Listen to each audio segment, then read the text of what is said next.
कहानी की शुरुआत में हम देखते हैं कि गार्डियंस किम सू होंग की सोल को अपने साथ लेकर जा रहे होते हैं।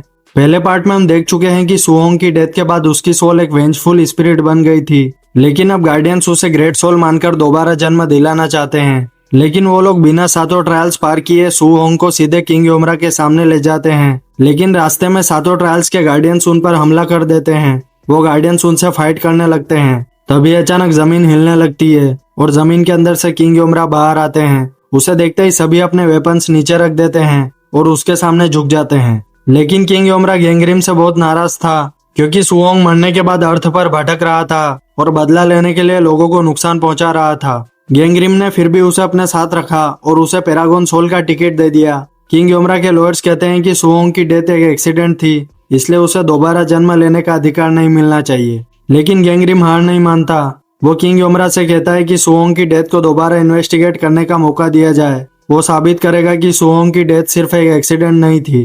किंग योमरा उसे मौका तो देता है, लेकिन उससे कहता है कि अगर तुम ये साबित नहीं कर पाए कि किम सू होंग की मौत एक एक्सीडेंट नहीं थी, तो तुम तीनों को गार्डियन का पद छोड़ना होगा। और किंग योमरा एक कंडीशन भी रखता है। अर्थ पर एक बूढ़ा आदमी है जिसकी डेथ का टाइम बहुत पहले आ चुका है, लेकिन वो अभी तक जिंदा है। उसे एक हाउस होल्ड गॉड प्रोटेक्ट कर रहा है, जिसकी वजह से किंग योमरा के भेजे हुए गार्डियंस भी उस बूढ़े आदमी की सोल नहीं ला पाए। किंग योमरा कहता है कि अगर गार्डियंस 49 डेज के अंदर उस बूढ़े आदमी की सोल को लेकर नहीं आते हैं, तो उन गार्डियंस का दोबारा जन्म नहीं हो पाएगा। अब हेवन मेक और डियोक चुन अर्थ पर चले जाते हैं। वहाँ वो देखते हैं कि बूढ़े आदमी के साथ उसका छोटा ग्रैंडसन रहता है और उसी घर में एक आदमी भी रहता है जो असल में हाउस होल्ड गॉड है। उधर दूसरी दुनिया में गैंगरिम किंग योमरा से सू होंग के बारे में बात कर रहा होता है। वो कहता है कि अगर सू होंग पर आरोप है तो उसका प्रॉपर ट्रायल होना चाहिए, क्योंकि ये खुद किंग योमरा के बनाए हुए रूल्स है। लेकिन किंग योमरा उसे वार्निंग देता है कि अगर सू होंग गलत साबित हुआ तो उसके साथ गैंगरिम को भी इसकी सजा मिलेगी। इधर रात होते ही वो दोनों गार्डियंस बूढ़े आदमी की सोल को लेने पहुंचते हैं।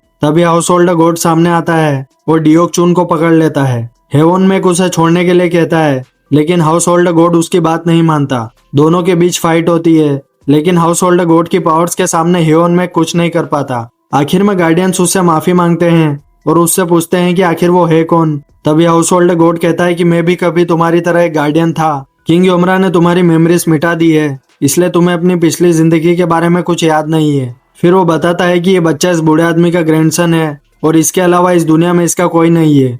वो गार्डियन से कहता है कि कुछ ही दिनों में ये बच्चा स्कूल जाने वाला है, इसके बाद तुम बूढ़े आदमी की सोल को ले जा सकते हो, मैं तुम्हें नहीं रोकूंगा।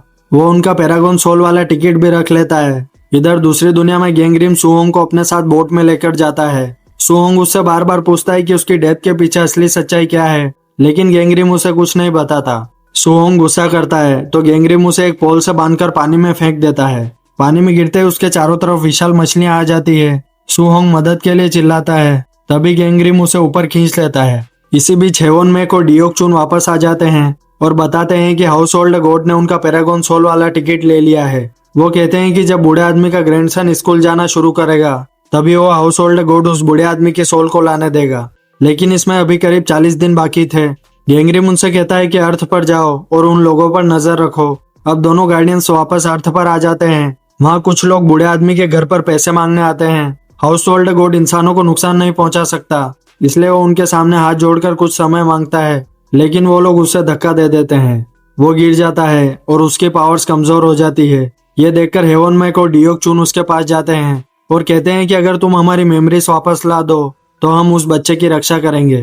तभी कुछ लोग उस बच्चे को पकड़ लेते हैं। हेवन मेक ह्यूमन फॉर्म में जाकर उनसे लड़ता है और उस बच्चे को बचा लेता है। इसके बाद हाउस होल्ड गॉड दोनों की मदद करने के लिए तैयार हो जाता है। उधर आफ्टर लाइफ में गैंगरिम सू होंग को कहता है कि वो उसकी डेथ का सीक्रेट अभी नहीं बताएगा। सू होंग उससे फिर सवाल करता है। तब गैंगरिम कहता है कि उसकी स्टोरी भी सू होंग जैसी ही है। उसके अपने भाई ने भी उसे ग्रीड की वजह से मारा था, लेकिन इससे आगे की बात वो नहीं बताता।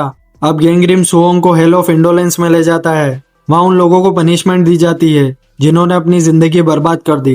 गैंगरिम सू होंग को भी बताता है कि तुमने अपने भाई के पैसों पर पढ़ाई की थी, इसलिए तुम्हें भी यहाँ पनिशमेंट मिलनी चाहिए। लेकिन गैंगरिम कहता है कि वो उसे बचा लेगा और बदले में सू होंग को यह एहसान याद रखना होगा। सू होंग कहता है कि उसे अर्थ पर दोबारा जन्म नहीं लेना। उधर अर्थ पर हाउस होल्ड गॉड गार्डियंस को बताता है कि वो उस बच्चे की रक्षा क्यों कर रहा है। बच्चे की मदर मर चुकी है और उसके फादर ने बहुत सारा लोन लेकर छोड़ दिया था। इस वजह से बच्चे की हालत खराब हो गई थी। हाउस होल्ड गॉड उस बच्चे को देखकर खुद को रोक नहीं पाया और उसकी मदद करने के लिए ह्यूमन फॉर्म में अर्थ पर आ गया। वो चाहता है कि बच्चा अच्छे स्कूल में पढ़े और उसकी जिंदगी बेहतर हो जाए, लेकिन उसके पास इतने पैसे नहीं है। इसलिए वो गार्डियन से कहता है कि बच्चा स्कूल में चला जाए, उसके बाद उस बूढ़े आदमी की सोल ले जाना। फिर house hold God Hyeon make के पास्ट के बारे में बताता है। वो एक बहादुर वॉरियर था और लोग उसे वाइल्ड कैट कहते थे। फिर हाउस होल्ड गॉड डियोक चुन के पास्ट के बारे में बताता है। वो बताता है कि अपनी पिछली जिंदगी में डियोक चुन भी बहुत बहादुर थी। वॉर के दौरान वो उन बच्चों की रक्षा करती थी जिनके पेरेंट्स मारे गए थे। डियोक चुन और हेवन मक ये सब सुनकर अपनी पिछली जिंदगी की झलकियां देखने लगते हैं। उधर गेंगरिम सुओंग को लेकर आगे बढ़ता है। वो अपनी सोल्ड निकालता है और कहता है कि आगे बहुत सारे मॉन्स्टर्स आने वाले हैं। सुओंग ओवर कॉन्फिडेंट होकर कहता है कि कोई भी मॉन्स्टर उसका कुछ नहीं बिगाड़ सकता। और तभी जमीन फटती है और एक बहुत बड़ा डायनासोर बाहर आ जाता है। वो दोनों को निकल जाता है और अब गेंगरिम और सुओंग उसके शरीर के अंदर पहुंच जाते हैं। गेंगरिम कहता है कि अब वो हेल ऑफ बिट्रेयल में जाएंगे। सुओंग कहता है कि उसने कभी किसी को बिट्रे नहीं किया। अगर कर्नल और जूनियर सोल्जर को पता होता कि वो जिंदा है तो वो उसको कभी नहीं दफनाते। लेकिन गेंगरिम इस बात का जवाब नहीं देता। इसके बजाय वो अपनी पास्ट स्टोरी आगे बताना शुरू करता है। वो बताता है कि उसके फादर ने एक ऑर्फन बच्चे को एडॉप्ट किया था। वही बच्चा बड़ा होकर एक पावरफुल वॉरियर बना।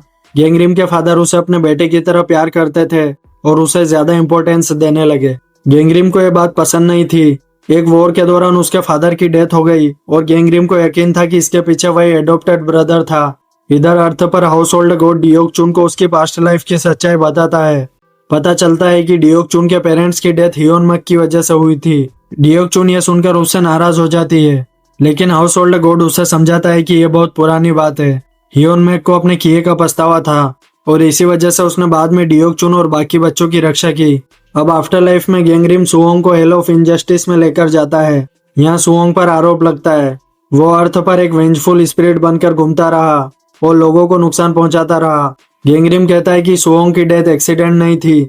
वो जानता है कि उसका मर्डर हुआ था और इसका एक विटनेस भी है। वो विटनेस था जूनियर सोल्जर। जूनियर सोल्जर उस वक्त अर्थ पर कोमा में था। गेंगरिम उसे आफ्टर लाइफ में बुलाता है। वहाँ जूनियर सोल्जर से पूछा जाता है कि क्या उसे पता था कि सुओंग जिंदा था जब उसे दफनाया जा रहा था। जूनियर सोल्जर पहले झूठ बोलता है, लेकिन फिर उसे पास्ट याद आता है। उसे पता था कि सुओंग जिंदा था, फिर भी कर्नल के साथ मिलकर उसने उसे दफना दिया था। गेंगरिम उसे सच बताने के लिए मजबूर करता है, लेकिन जूनियर सोल्जर सिर्फ इतना कह पाता है कि उसे माफ कर देना। इसके बाद उसकी डेथ हो जाती है। इससे गेंगरिम का पूरा केस कमजोर पड़ जाता है। इधर अर्थ पर जब गार्डियंस वापस बूढ़े आदमी के घर आते हैं तो वो देखते हैं कि कुछ लोगों ने घर में घुसकर बूढ़े आदमी को बुरी तरह पीटा है। हाउस होल्ड गॉड की पावर भी लगातार कम हो रही थी क्योंकि उसका मटका टूट चुका था।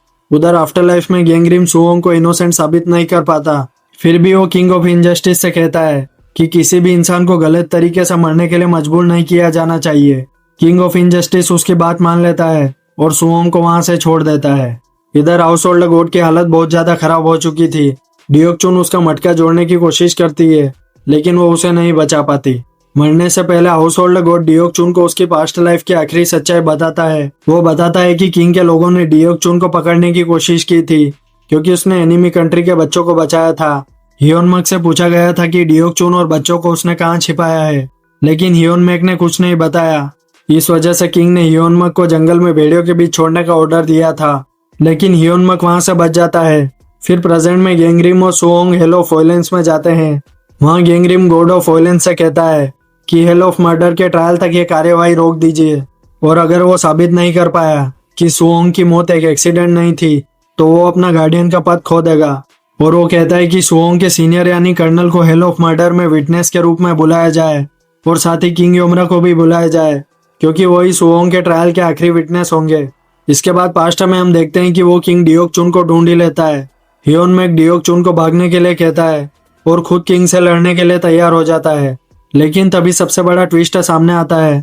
वो किंग कोई और नहीं बल्कि गेंगरिम था और वो वाइल्ड कैट भी असल में गेंगरिम का एडॉप्टेड ब्रदर था। गेंगरिम और उसके ब्रदर के बीच फाइट होती है। तभी डियोक चुन पीछे से गेंगरिम पर हमला करती है। गेंगरिम पलट कर डियोक चुन को मार देता है। इसके बाद पता चलता है कि हियोन मैक और डियोक चुन दोनों की डेथ गेंगरिम के हाथों हुई थी और कुछ समय बाद गेंगरिम ने खुद भी अपनी जान ले ली थी। तभी किंग योमरा उसके सामने आता है।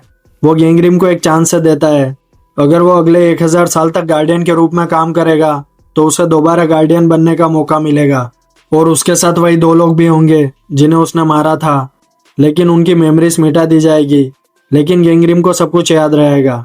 यही उसकी असली पनिशमेंट थी, 1000 साल तक उन दोनों के साथ काम करना और हर दिन अपने किए हुए अपराध को याद रखना। अब कहानी वापस प्रेजेंट में आती है। गैंगग्रिम और सुओंग हेल ऑफ मर्डर पहुंचते हैं। वहां पर किंग योमरा भी होता है। वहां कर्नल को विटनेस के तौर पर बुलाया जाता है। गैंगग्रिम उससे पूछता है कि क्या उसे पता था कि सुओंग जिंदा था जब उसे दफनाया गया था। कर्नल पहले झूठ बोलता है, लेकिन फिर गैंगग्रिम उसे अपने पास्ट की बात बताता है। वो बताता है कि एक बार उसके फादर वॉर में घायल होकर जिंदा पड़े थे। गैंगग्रिम के पास उन्हें बचाने का मौका था, लेकिन ग्रीड की वजह से उसने उन्हें नहीं बचाया, क्योंकि उसे डर था कि अगर उसके फादर बच गए तो उनका एडॉप्टेड सन ही आगे बढ़ेगा। उसे इस बात का पछतावा 1000 साल से था। गैंगग्रिम कर्नल से कहता है कि तुम्हारे पास आज वही मौका है, अपने क्राइम को एक्सेप्ट करो ताकि तुम्हें जिंदगी भर रिग्रेट ना हो। आखिरकार कर्नल अपनी गलती मान लेता है। वो एक्सेप्ट करता है कि उसने जानबूझकर सुओंग को जिंदा दफना दिया था और वो सुओंग से माफी मांगता है। सुओंग उसे माफ कर देता है। अब यह साबित हो जाता है कि सुओंग इनोसेंट था। उसे दोबारा जन्म लेने का मौका मिल जाता है। सुओंग जाने से पहले गैंगग्रिम को सैल्यूट करता है और वहां से चला जाता है। लेकिन उन गार्डियंस का एक काम अभी भी बाकी था। उन्हें उस बूढ़े आदमी की सोल को लाना था। वो अर्थ पर जाते हैं। गैंगग्रिम डिसाइड करता है कि उस बूढ़े आदमी को अभी कुछ समय और जीने दिया जाए, क्योंकि उसका ग्रैंडसन अब उसके साथ सुरक्षित था। इसके बाद गार्डियंस अपने अगले काम के लिए जाने लगते हैं। वहां उन्हें एक नई सोल मिलती है जो आफ्टर लाइफ के गेट पर खड़ी थी। ये वही जूनियर सोल्जर की सोल थी जो किम सू होंग के साथ काम करता था। ये भी एक पैरागॉन सोल थी। फिर वो गार्डियंस उसके पास जाने लगते हैं। उधर किम सू होंग भी रीइंकार्नेशन के लिए जाने वाला होता है, लेकिन तभी किंग योमरा उसके सामने आता है और उसे एक अलग ऑफर देता है। वो उससे कहता है कि क्या तुम मेरे साथ काम करना चाहोगे। सुओंग इस ऑफर को एक्सेप्ट कर लेता है, क्योंकि उसे अर्थ पर वापस जाने में कोई इंटरेस्ट नहीं था। इसके बाद फिल्म के आखिर में एक फ्लैशबैक आता है जिसमें हमें गैंगग्रिम के फादर दिखाई देते हैं। किंग योमरा उनके सामने आता है और कहता है कि तुम एक अच्छे इंसान थे, मैं तुम्हें एक मौका देना चाहता हूँ। वो गैंगग्रिम के फादर को किंग के रूप में काम करने का ऑफर देता है। शुरुआत में वो मना कर देते हैं, लेकिन जब उन्हें गैंगग्रिम के बारे में पता चलता है तो वो ये रिस्पॉन्सिबिलिटी एक्सेप्ट कर लेते हैं। बस उनकी एक कंडीशन होती है। वो कहते हैं कि मैं इस रूप में काम नहीं करूंगा, मुझे तुम्हारा रूप चाहिए। किंग योमरा उनकी बात मान लेता है और यहीं से पता चलता है कि जिस किंग योमरा को हम पूरी फिल्म में देखते आए हैं वो असल में गैंगग्रिम के फादर है। और इसी के साथ ये फिल्म खत्म हो जाती है।